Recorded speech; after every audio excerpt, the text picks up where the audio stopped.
एक ऐसा समझौता जिसने अमेरिका और ईरान के रिश्तों को तो बदला ही, साथ ही पाकिस्तान को भी अचानक हीरो बना दिया। इस्लामाबाद मेमोरेंडम नाम से हुए समझौते को पाकिस्तान अपनी सबसे बड़ी डिप्लोमेटिक जीत बता रहा है।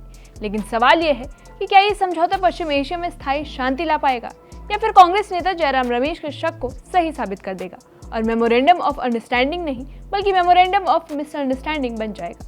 तो आइए समझते हैं इस पूरी कहानी को। आप देख रहे हैं एबीपी लाइव और मैं साइमा परवीन। अमेरिका और ईरान के बीच 4 महीने से जारी तनाव और संघर्ष के बाद आखिरकार एक बड़ा समझौता सामने आ गया है। इस समझौते पर अमेरिकी राष्ट्रपति डोनाल्ड ट्रंप और ईरानी राष्ट्रपति मसूद पेजेशकियान ने हस्ताक्षर कर दिए हैं।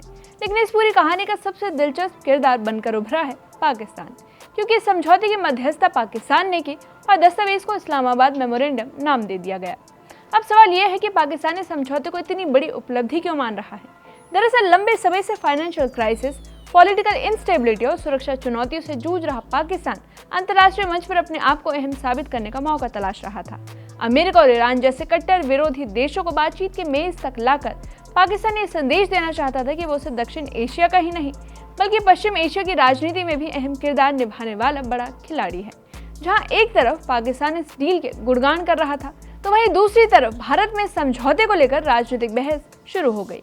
कांग्रेस नेता जयराम रमेश ने कहा कि पाकिस्तान की बड़ी कूटनीतिक सक्रियता भारत के लिए चिंता का विषय हो सकती है और उनका कहना है कि पाकिस्तान को कभी वैश्विक मंच पर अलग थलग बताया जाता था और वही आज इतने बड़ी शांति समझौते का मध्यस्थ बनकर उभरा है। हालांकि उन्होंने समझौते का स्वागत भी किया, लेकिन इसके भविष्य को लेकर सवाल उठाए और कहा कि कहीं ये मेमोरेंडम ऑफ मिसअंडरस्टैंडिंग साबित ना हो जाए।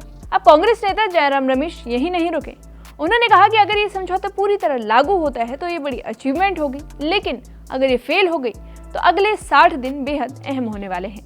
वहीं जयराम रमेश के मुताबिक समझौते के ईरान को फायदे मिले हैं और उसने दबाव के बावजूद अपनी मजबूती दिखाई। उन्होंने दावा किया कि समझौता इजरायली प्रधानमंत्री बेंजामिन नेतन्याहू के लिए राजनीतिक झटका माना जाता है। साथ ही उन्होंने अमेरिका और मोदी सरकार की नीतियों की आलोचना करते हुए कहा कि सैन्य शक्ति की सीमा एक बार फिर उजागर हो गई है। वहीं भारत सरकार ने इस पूरे घटनाक्रम पर एक बैलेंस्ड रुख अपनाया हुआ है। विदेश मंत्रालय ने क्षेत्र में शांति और स्थिरता की कोशिशों का स्वागत किया है।